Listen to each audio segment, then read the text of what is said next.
Ladies and gentlemen, welcome. Today I will be calibrating my motors, my axis, if you'd like to say it like this, on my little homemade CNC right here. So what will I need? Calipers? Probably not, but it's a good precise way to do this thing. But I'm just trying to get started. Are you trying to get started? If you'd like to test out your CNC real quick, but you may have motors with different pitch or degrees. For example, back there you might have a 1.8, back there you might have a 7.5 on the X, etc. You might need to calibrate. Let's say you're trying to draw a square. If you don't calibrate, you might end up with a rectangle, etc. And anything else you try and plot or cut or engrave is going to be out of sync. But today I'm going to lose the caliper. I'll only need one ruler. So yeah, first thing I need is my ruler.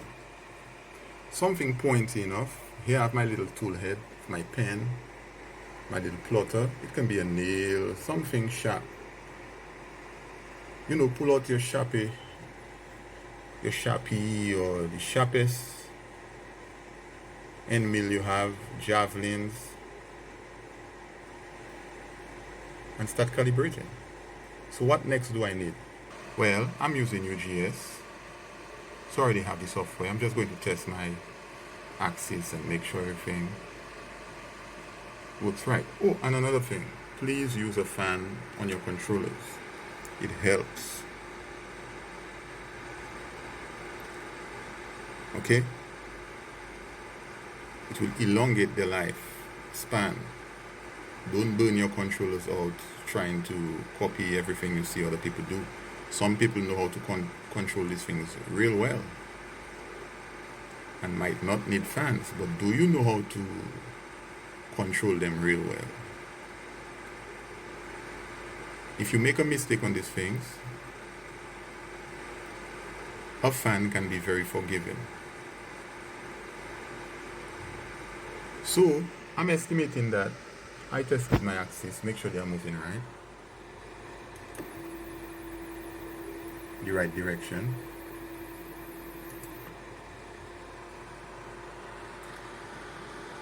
My controllers are happy. I have UGS. So let's start calibrating this thing. So first I'm going to place my ruler somewhere. It don't matter what number you choose. You know, you choose anything, something random. 12, 11, whatever it may be. Let's place it on number 5. Why not? Now you are going to change the ruler to another direction if you are using inches. This ruler does inches and millimeters. I'm using millimeters, so I'm on this side of my ruler. So I'm going to place this stuff somewhere right here. Let's on 5. Choose whatever you want. I'm going to drop the Z-axis though, so I can get this thing real close. Yeah, because I need this thing really on the precise size of things. Let's go down a little lower.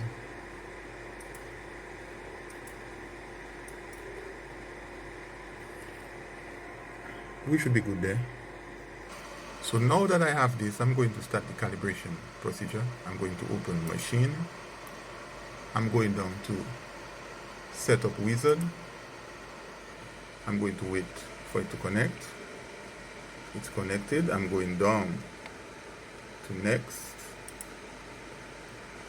I'll see this stuff here. I'm going to ignore it right now. I'm going to next again.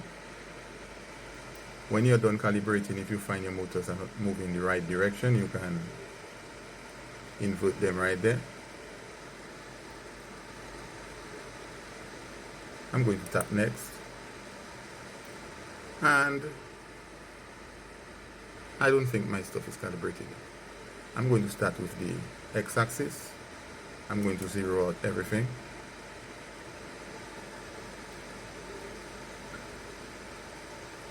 If you see my motor move, it's because I'm tapping this stuff.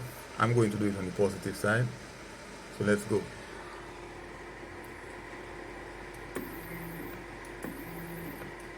You can move it 1 millimeter, 5 millimeter, whatever you like. I'm going to go as close to 4 as possible. Alright. So you saw it, I move about 10 millimeters. But the CNC believes that it moved 9 millimeters. So I'm going to correct this.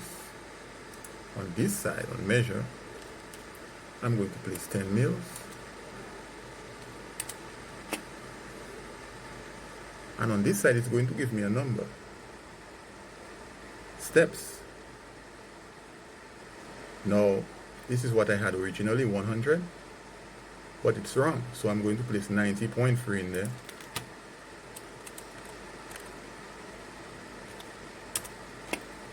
My X-axis is calibrated after I press update.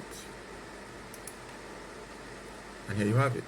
My X-axis is calibrated. I'm going to do the same thing downstairs. On the Y-axis. So for the Y-axis, I'm going to turn the ruler like this. Right? I'm going to choose a number again. How about 4?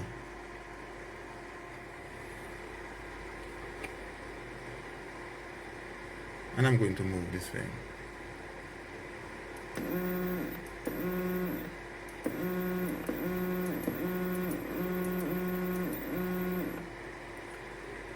Close to around 10. Sometimes you're not always going to fall on like 10. You can fall on 11, 12, 13, whatever it is. Or even more. It depends on what motors you have in there. Now this time, my CNC believes that it moved only 8 millimeters, but it did not. It moved 10, so I'm going to do 10 again.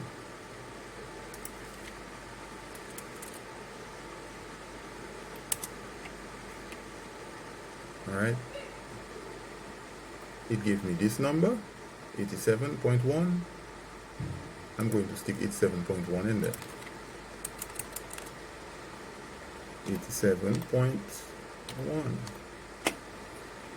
Update, and my Y-axis is now calibrated.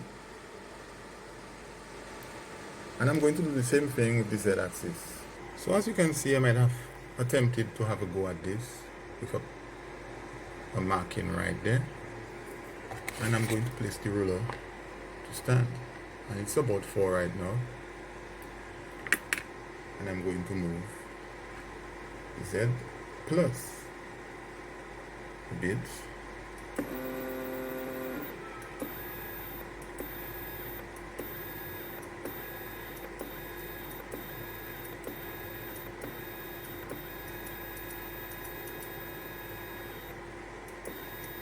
You can stop at 5, you can stop at 10. I started at 10, I'm just going to continue on 10s, around 10s. Alright, so let's see the results. So this thing is sure that it moved 25 millimeters, but it did not. It moved 10. So I'm going to place 10 again.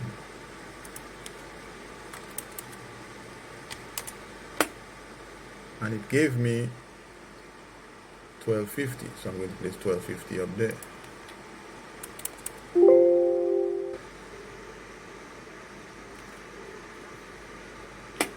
So I did fix the problem. So update, and everything is updated.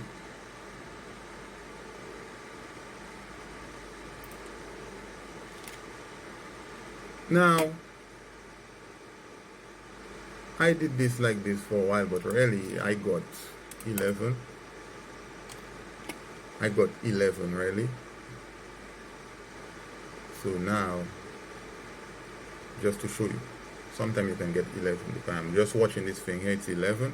So the number is 28, 40, 2840. Alright, update. Now I'm good. Don't forget to update. Next. Next. I don't have limit switches. I'm going to ignore all this stuff and press finish. And here you have it. Calibrated and ready to go.